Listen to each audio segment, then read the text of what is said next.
Yo, what's up YouTube? My name is Shisha Zed, back in here with another video for you guys. So recently I had a couple of guys who asked me to tell my red pill story, right? My transformation story, how I went from blue pill to red pill. So I remember, I'm gonna start off from middle school, man. In middle school, I didn't deal with women. I didn't deal with girls. I was nervous. Girls didn't really approach me. Whenever I was hanging out with my boys and my friends, women and girls at that time, they weren't women, right? They would approach my friends. I was the guy who I would hear a girl come up to me and say, hey, I think your friend is cute. You know what I mean? And I just got used to that. And I knew that most women didn't find me attractive. You know what I mean? But at that time, you know, I still had a lot that I was learning as far as life and just integrating myself into the US. A lot of you may not know this, but I was born in Zambia. I was born in Africa. When I first moved here, I had a deep accent, and it wasn't cool to be African when I was younger. So I get all the jokes, you know what I mean? The African booty scratcher jokes or spirit chucker jokes and whatever. But I remember during that time, man, it was bad enough that when my boys at the time, when I was kicking it, wanted to play ball with them, I didn't really want to talk about girls. They would just talk about nothing but girls. They would show me pictures and videos of them and women that girls at that time that they were smashing. I'm talking real videos, right?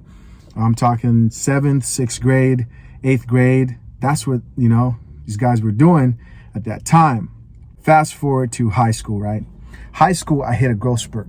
9th grade, I grew a little bit taller. I started getting involved in sports. I started working out a little bit. Around that time, girls started to notice me, you know? And it was at that time that I first started being approached by girls. The first girl that approached me was a junior or sophomore, something like that. I was a freshman, right? Straight up grabbed me and pretty much was you're gonna be my boyfriend, okay? And we started dating just like that. You know what I mean? Aggressive G.I. Joe type alpha woman. You know what I mean? Young, but aggressive. And I remember she was the first white girl I ever dated. Anyways, that's beside the point. So one thing, man, that I always used to notice that bothered me is whenever I was in situations with a girl or a girl was attracted to me, she was always the one running the situation. She was always the one running the relationship. And, you know, now looking back, I understand that if you are passive, if you have that beta mindset, you're spewing off that beta energy. A woman, right, she will naturally be in her alpha. Not only that, you attract women who are in that alpha state. So I messed with a lot of alpha women, right? And I would be in most situations kind of in the back seat, getting told what to do, getting told off, emotional, getting emotionally involved, you know what I mean? Begging and crying and trying to work things out with these girls. It was all bad, man. It got so bad to the point where I said, you know what? I don't want to be in any type of relationship. I just want to date. You know, but even then I'll still meet these women and they would still act up, and I didn't know how to get a woman to go be under my program, you know what I mean, to respect me, for example. Yeah, respect me, that's the word we're looking for. So I ended up moving out of my parents' house, and I met this girl who I was taking it really slow with, and she was cool. You know, I liked kicking it with her, would have a good time, and it got to a point where I was man, I'm really thinking of making this girl my girlfriend. At that time, mind you, I hadn't had a girlfriend in a long time. I remember my boy, my best friend, he was telling me yo, man, chill, take it easy. Before you make this girl your girl, your official girl, your main, make sure that you look through her phone. You know, that's some real beta male game right there. Don't do that. You know what I mean? But, you know, because you go looking for stuff, most likely you're going to find it. And I remember I didn't know how I was going to look through her phone. But one time I used to go to her place and stuff and kick it over there. She had her own spot. You know, I liked that about her. I had my own apartment too, but I had a roommate, and she was a lot older than me. But I went to her spot and she would ask me hey, when are we going to make this serious? When are we going to have a relationship? When are we going to take this to the next step? And I told her, well, I need more time. Let's wait and see. I need more time. And I thought I was at the point where I could literally take things to the next level. What ended up happening was when my boy told me to check her phone, she was gone, and at work, I couldn't, you know, look through her phone because she was at work, right? And I noticed that her iPad would get notifications from her phone. And one more backstory, I should have mentioned this before, is she had a guy best friend. And I remember telling her, right, I was at least gamed up enough to tell her that, hey, if me and you're gonna make this thing serious, then you're gonna have to cut off that dude. Like, I'm not with the guy best friends, you know what I mean? There's no such thing as guy best friends. You guys should know that. If you're dating, do not, I repeat, do not fall for the guy best friend. Do not get into that situation. Anyways, she said, I'm not gonna cut him off. You know, he's my best friend, he's been with me, and she had a connection to him. That should have been my first sign to know their history.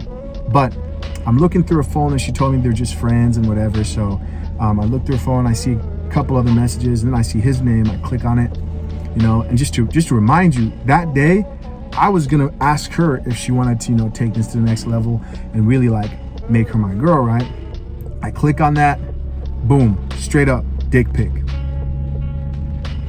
Straight up penis from her best friend.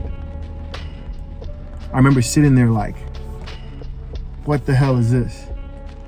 I was tripping out, you know what I mean? High key, because I couldn't believe how close I was to taking things to the next level. And if my boy didn't tell me to check that phone that night, I would have taken things to the next level. And who knows, she might have gotten on the phone and I deleted that shit and I wouldn't have been able to see it. But I see that and I am devastated, bro. Devastated, bro. I don't know what to do. I can't even like call my friend back. I'm devastated. I didn't even think I liked our girl that much. But when I saw that picture, I was shocked. So I'm over at the house pacing and I text him, bro, you won't believe what I found. He says, call me. I call him and I tell him, yo, I'm looking through her phone, bro, and I see the dick pic in her phone. And he says, oh, for real? I said, yeah. And so basically he tells me, well, bro, take it easy. Don't text her, don't call her. That was some game right there, you know what I mean? Remain center. He says, wait for her till she gets back and then bring it up. I said, all right, cool. She came back, I brought it up and we had a conversation. She tried to deny it at first. And then I grabbed her phone and went and showed it to her. It's just funny, man. But after I showed it to her, she then looks at it and starts apologizing, says she's sorry, such and such and such and such. And what do? I'm just like shocked. I go home, right? I go to my computer and I type in why women cheat. And AMS pops up. Yep. AMS pops up. I can't tell you the first video I watched by AMS, but that was the beginning of my red pill journey, right? And since then, I have completely changed as a person. The things I've learned, you know what I mean? How to be a man, how to not get so emotionally attached to a woman that when something like that happens, your whole world is crumbling down. Overall, what I learned from that experience was that as a man, you should be prepared for whatever. You know, I took the red pill. I realized that life is not a fantasy. You know, I still at that point looked at her like, wow, maybe this girl might be the one. You know, we may work things out, whatever. And that was a pill that I needed to take, that bitter pill, which is why we call it the red pill, right? And after that, I went and understood that red pill to like the core. I mean, I understood it. I get it. I understand the red pill, man. I understand this shit.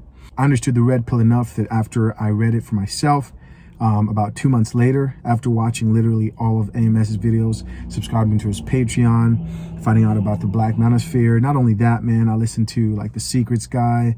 I even went and listened to, I think, Rom Wills. A lot of people may not know him yet, but I went and I red pilled my best friend. Now he understands this shit to the core, and my other really good friend, best friend, I red pilled him as well. And here we are. Here I am, you know what I mean? Putting my purpose first in life. The red pill was the best thing that ever happened to me, man. It taught me that as a man, your purpose on this earth cannot be women.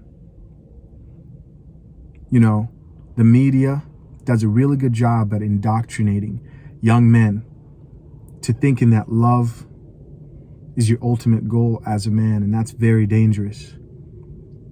That's not your purpose in life.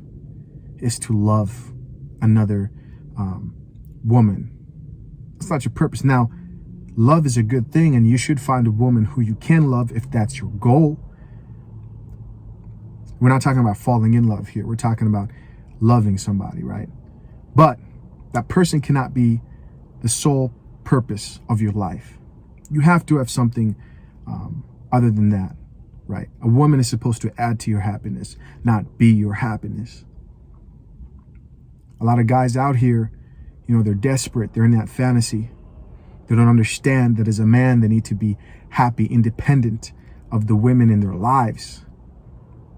And they don't see the importance, and they need that experience that I had. I am more confident now. I am happier now. I'm more at peace. The red pill was good to me, man. It made sense. Focus on yourself. Improve yourself, right? I'm not afraid to do the work. It was the best thing that ever happened. I'm just one of the best things, hands down. But it's only a good thing if you're willing to adjust your life accordingly. I did a video recently where I said, women aren't the problem, men are. And, guys got in their feelings and they commented in the comment section and disagreed with my approach because probably it wasn't bitter enough, or it wasn't, it didn't hold women accountable. I just don't get some of you guys, man. I just don't get some of you guys who think that you can aspire to be alpha, right? A leader, and think that you don't share full responsibility for every situation in your life. When you are the boss of your life, when you're a boss, you take all accountability of everything that happens in your business, right? I like to liken my life to like running a business. I can't complain. Why? Because I claim to be, right, in charge of my life. I take full accountability of my decisions. Even if it wasn't my fault, it's still my responsibility. I'm not going to cry over something that's still my responsibility. I can acknowledge that, hey, maybe someone had a role to play in my life. But at the end of the day, man, take control of your life, man. Stop complaining. You have to improve. I started working out after that. I started my entrepreneurship journey. All those things made me stronger. All those things made me more attractive. All those things made me better, well-rounded. As a man, you have to fight back. Stop the complaining, man. Stop the complaining. That shit will get you nowhere. I can't believe that there's people who can come on a video that's talking about men taking full accountability for their lives, and they could say, no, that's not right. And they could complain and say, oh, so, this person or the woman in my life or whatever, they don't get blamed for it. No, not if you're, unless if you're beta. I'm going to leave you guys with something real quick. One of the main reasons why women pursue and chase and follow alpha men, one of the main reasons are because alpha men assume a responsibility and take accountability for everything. They don't blame anybody. They make it happen. They're not looking to point fingers. That's what a beta male does. Right? An alpha male goes out into the world and gets the meat and brings it back. No excuses. She doesn't ask how we brought the meat back. No. He just goes out and does it. Now, the meat can represent anything. Your meat can be resources, right? It could be money in any form, But she doesn't ask questions. She just knows that every time she shows up at his table, he's going to have meat. And the way you have meat is by accepting responsibility and not blaming other people. That's that beta male stuff, man. So please, let's take responsibility. Let's be men. who are in charge and are leaders of our own life. We got to get it. All right, guys. Thank you so much for checking out my video. We'll talk soon. Later.